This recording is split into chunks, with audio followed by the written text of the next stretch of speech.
Well, good evening. It is Thursday, April 9th. This is Tim Ashe here for my um, daily update on Vermont's effort to fight the COVID-19 pandemic. I'm going to be offering a handful of updates tonight, and then tomorrow we'll have a um, more focused update that's going to be really on what we learned from the governor tomorrow about two things. The first is additional detail about the expanded Department of Labor capacity to take on unemployment applications from people, which is going to be outlined in some detail tomorrow. I'm going to provide some thoughts today. And then the second is we expect the governor tomorrow to make a more formal and public decision about whether the stay-at-home order will be extended, and if so, for how long. The current expiration date is April 15th, so I believe that's Wednesday of next week. So we expect the governor to extend it. He has tried to encourage people to anticipate that it will be extended so that it doesn't come as a surprise. And I will talk some more about that tomorrow, since we will have updates about that tomorrow.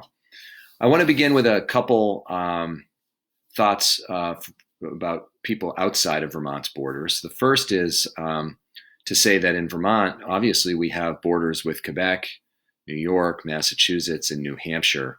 And so in some ways, we have thought a lot about the impact of our own actions to flatten the curve, properly space people and distance people, and provide for the medical needs of people who become infected with COVID-19. But we're not an island, and so our borders with all of those states, Quebec, and then any other place where people might travel to Vermont from is really critical.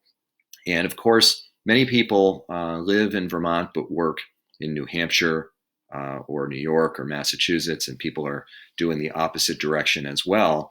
And so, looking at just the Vermont data is really important as we think about what our actions are doing.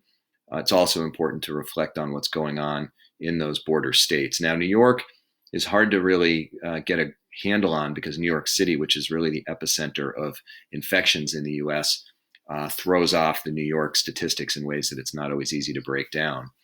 New Hampshire has a little bit more in terms of number of people who've tested positive, slightly fewer people who have died who were infected with COVID-19. And so in some ways, their experience has been a lot like Vermont's. Their heat map, if you will, of locations where people have tested positive in greater numbers is understandably in the populous southern area. Many of the places are bedroom communities for Boston, but also in the on the New Hampshire side of the Connecticut River near the upper valley of Vermont. So that's New Hampshire. Massachusetts has had a very difficult day, reporting 2,151 new cases just today and 70 new deaths.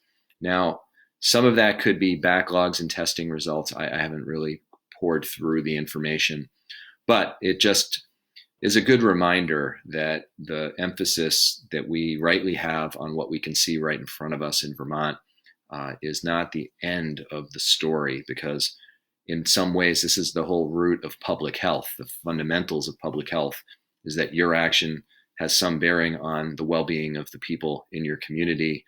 Public health is also broader than that. The actions we take in Vermont have a benefit, or if we don't do it the right way, have a consequence for our neighbors in other states, and vice versa.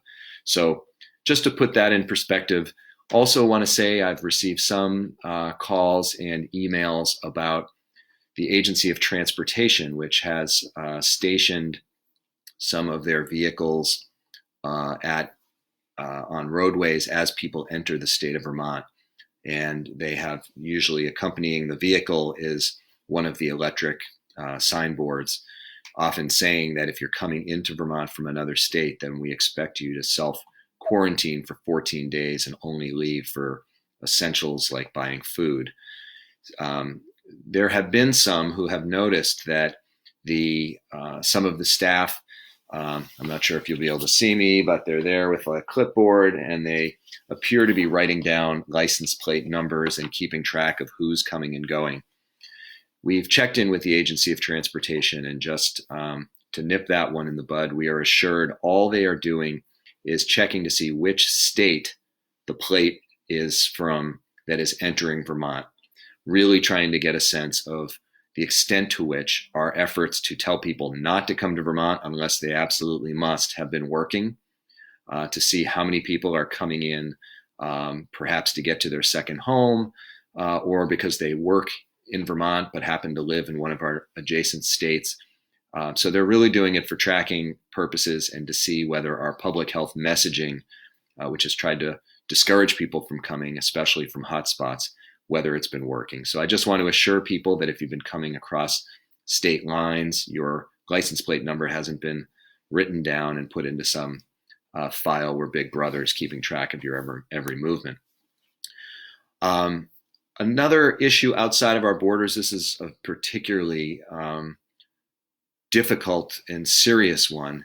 And you may have seen a CNN report which had a FBI bulletin, and I don't know how they accessed it, but they basically reported that during this pandemic crisis that there is an uptick in the noise or chatter, if you will, from domestic extremist organizations who hope that the unstable nature of our communities right now could be exploited for various purposes by domestic extremist groups. Some people call them domestic terrorists. Our FBI uses the term domestic extremist. CNN's report, based on this FBI bulletin, actually highlighted two cases. The first was a train engineer in California who tried to derail the train that I believe was, I don't know if he was if he was controlling it or not, tried to derail it in the hopes of damaging a naval medical ship, which in his own mind believed was part of some kind of government takeover that was going to occur, and believed this would be some sort of spectacular way of helping his particularly delusional paranoia that this would stop some kind of military intrusion, when in fact that naval ship is there to take COVID-19 patients and save their lives. The second case that was outlined in the CNN report of the FBI bulletin was someone in Missouri who had been contemplating using a car bomb at a healthcare facility, largely believing that this would draw a lot of attention to him and his cause, whatever crazy cause it was. And the other thing is there have been, according to the reporting, FBI citing increased number of attacks against people of Asian descent, presumably because of the notion that the Chinese somehow started this and should be held responsible by acts of violence against people who are Americans. The long and short of it is that we're fortunate we haven't had any such incident in Vermont, but our law enforcement officers, who right now are stretched in very extreme ways because they are busy responding the way they normally do to potential crime, but also trying to keep people safe and move people from place to place and help out in a lot of ways, in addition to being at heightened risk because they're interacting with people directly. It's a moment, I think, to reflect on the fact that our law enforcement, whether it's our sort of on the streets beat cop or people who work in branch offices of the FBI, their reputation isn't 100% positive with all people in our state or all people in this country. But right now, among all the other things they're trying to do to keep us safe is make sure that domestic extremists don't have any air to breathe to pull off attacks. So I just want to acknowledge that extra work that they're putting in at this time, and obviously to call on all of us to be unified against any kinds of hate like that. A couple days ago on my update, I spoke at some length about the importance of taking seriously the stay-at-home order and discouraging young people from congregating and uh, noted that at the very beginning of this, there was a lot of emphasis on how older Vermonters and people who had chronic illnesses were the ones we should really be worried about. And what that really neglected to imprint on our minds was that people of all ages can be infected and spread the infection, even if they're not as likely to have very bad symptoms. But if a 10-year-old or a 12-year-old or an 18-year-old becomes infected and passes it on to an 80-year-old, that 80-year-old's health is going to be impacted the same as if it was passed on by someone else who's 80 years old. So when many of us have seen lots of kids playing on the basketball court or playgrounds, it obviously needs to be reinforced that this is not a disease which is going to skip over young people. And just to highlight that now, updated numbers, there have now been 173 positive tests in Vermont of people under the age of 39. And that includes some who are between the ages of 10 and 19, a good number of them.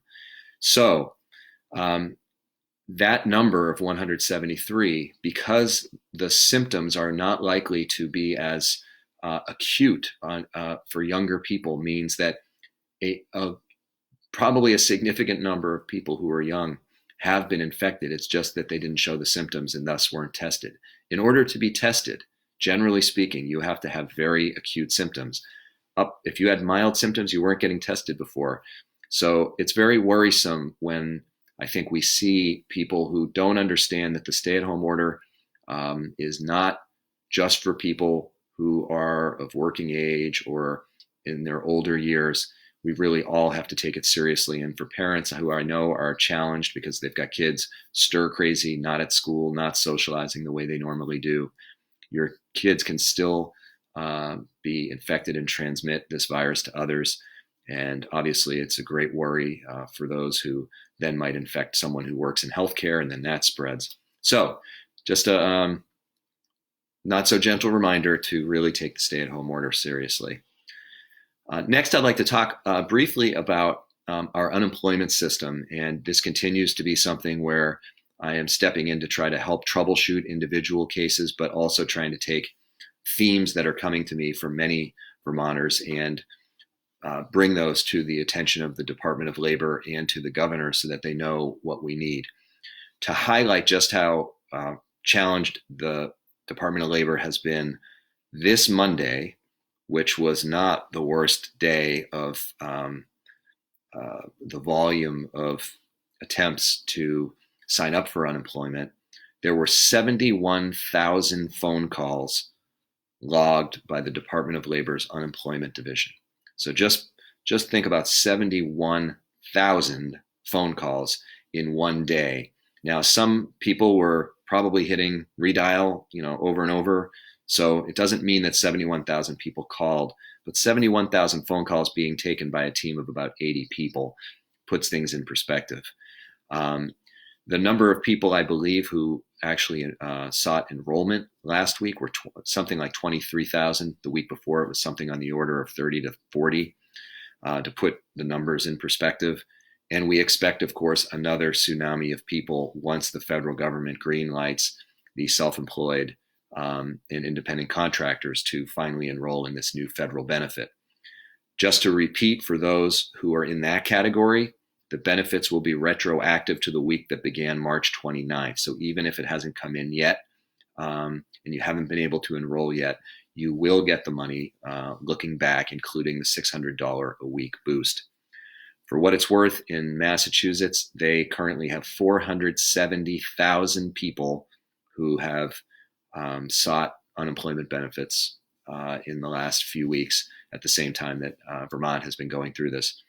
So many of you have been extremely patient as the state waits for the federal government to give the green light. Many of you have been extremely patient and compassionate with the person at the Department of Labor for the normal unemployment benefits.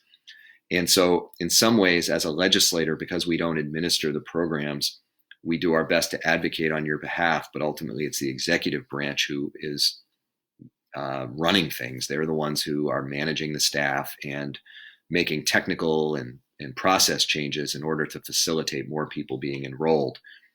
But we have an oversight function, which is why I'm so appreciative of all the people who've come to me explaining what the problems are so that we can try to nip it in the bud as quickly as we can. Tomorrow, the governor will be announcing some expanded capacity to take calls so that people don't experience the totally frustrating busy signals or phone call getting dropped and so on. At 4 p.m. tomorrow, the Joint Rules Committee of the legislature, this is not a committee you will likely have ever heard of except in these updates. I chair it, the Speaker of the House, Mitzi Johnson's on it, and the majority and minority leaders from both the Senate and the House are all on this committee of 8. Tomorrow, we will be meeting at 4 o'clock, and I will put a link for you to be able to watch in live stream on the YouTube channel. We will be hearing from the Commissioner of Labor to better understand what they're actually doing to expand capacity so that people will get the service that they deserve and that they desperately need. So it will not be a call where we will be talking about individual cases, but what it will do, I think, is give people who have been frustrated a sense of how difficult it has been for the department to handle this onslaught, which has been going on now for 3 weeks, and what they believe will help moving forward, both from the person seeking benefits point of view and the staff's point of view. And one of the things I'll tell you, when I worked for Bernie Sanders back in the late 90s, he had a rule that every phone that rang, every time someone called that office, you had to pick up the phone before the third ring. Now, that was a challenge when there were hundreds of people calling a day. Now there are tens of thousands of people calling a day. But obviously, the system is there to serve people. The people aren't there to serve the system. So we've got to do everything we can so that people come away with the right experience and get the service they deserve. So 4 o'clock, I will put the link on the comments section underneath this video so that you can come back and check it out. And you will also see what it's like to have government oversight. Also, tomorrow, we will be having our first ever remote session of the Vermont Senate. So for those of us who are steeped in Montpelier and are veterans of the legislature, to us, this is like a really mind-blowing new frontier. For many others, they'll say, heck, we've been doing work meetings remotely for many years.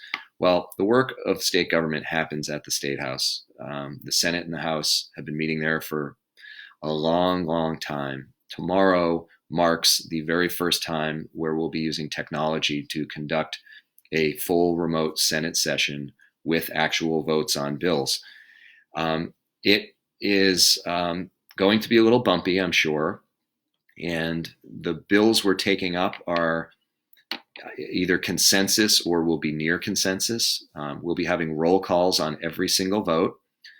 My expectation is that they will either be unanimous or very close. So it will not be the full-throated debate that you might have on some really passionate, controversial issue. But what you will be able to see if you tune in is how the Senate functions. You'll hear some of our arcane-sounding language that we use as we move legislation through the process. You will actually see the 30 people in real time who cast votes on everything from gun safety legislation, the state budget, environmental issues. They will all be on your screen all at once.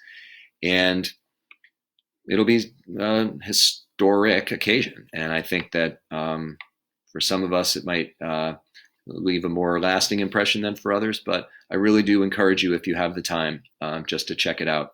It's going to start at 9:30. I will put the link to that up on the comments section as well and encourage you to check it out. I know that even many of my closest friends have trouble getting to Montpelier during the legislative session, largely because we meet when the workday is going on.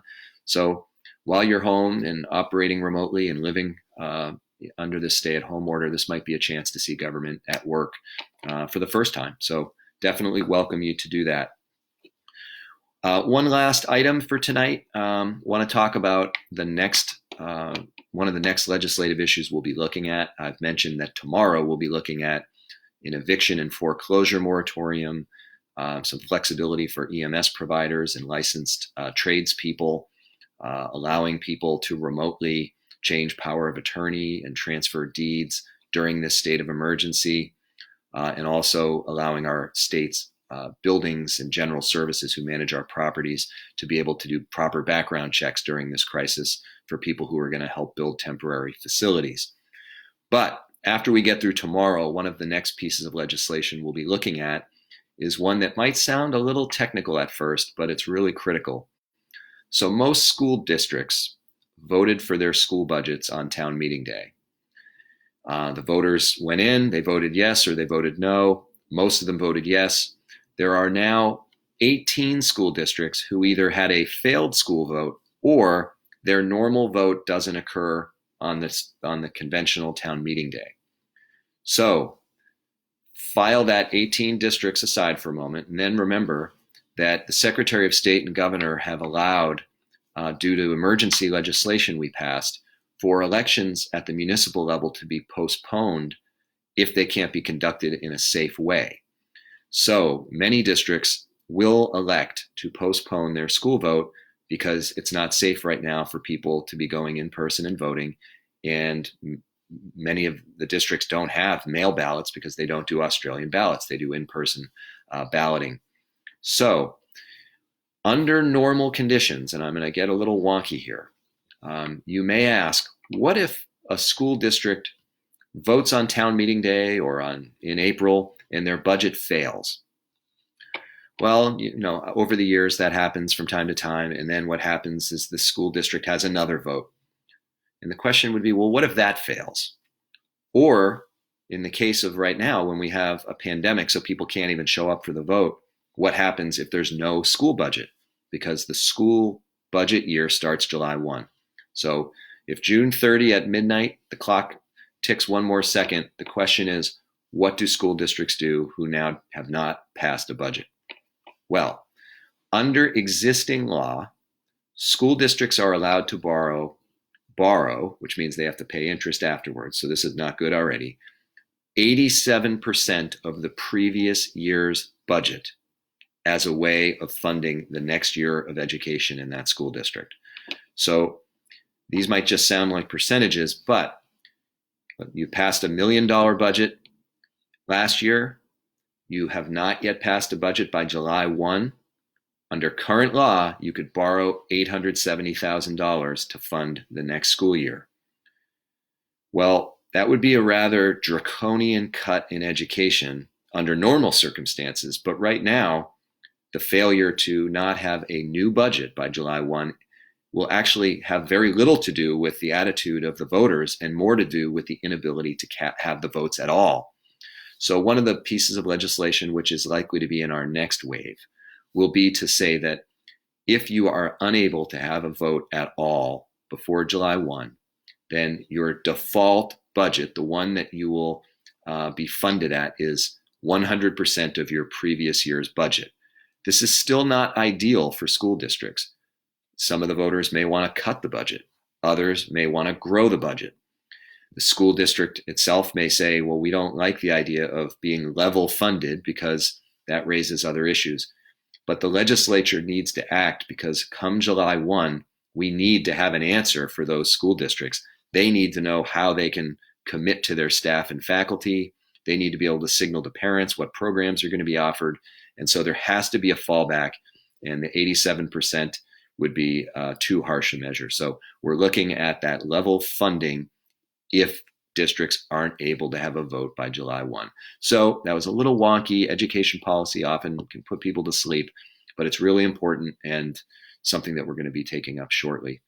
So just to recap, tomorrow at 9:30, first ever Vermont Senate proceeding done remotely. It's going to be one of the first instances in American history that a legislature has voted remotely using technology. I think only one or two states have beaten us to the punch under this crisis. So that should be interesting, might not be the word, but memorable. It's probably more apt. At 4 o'clock, we'll have the Labor Commissioner speaking to a joint committee of House and Senate leadership talking about their newly expanded unemployment capacity and what they're doing to make sure people don't get busy signals. And And also, I'll be talking about the extension of the stay-at-home order, which we expect that will occur tomorrow. So with that, I'm going to sign off. My one shout out for the night is that I hope people will be thinking about supporting their local animal shelter or humane society. They are considered rightfully essential services while we go through this crisis. Many of them have brought in a substantial number of animals from southern puppy mills and high kill facilities that hold cats and other animals. And so the workforce and the volunteers are stretched very thin. They still have to provide the same care for the animals that are in their custody. So they're putting a lot of dollars on the line, and these are places that scrape to get by. So I hope that you'll earmark a little bit of cash at some point when you have it to go to the shelters who are treating the animals humanely and making sure they're ready to be adopted when we get through this. So have them on your list for giving, even if it's a small amount. I know every little bit helps for these shelters, and the work they do is totally amazing. So on that note, I'm going to say good night, and we will see you soon.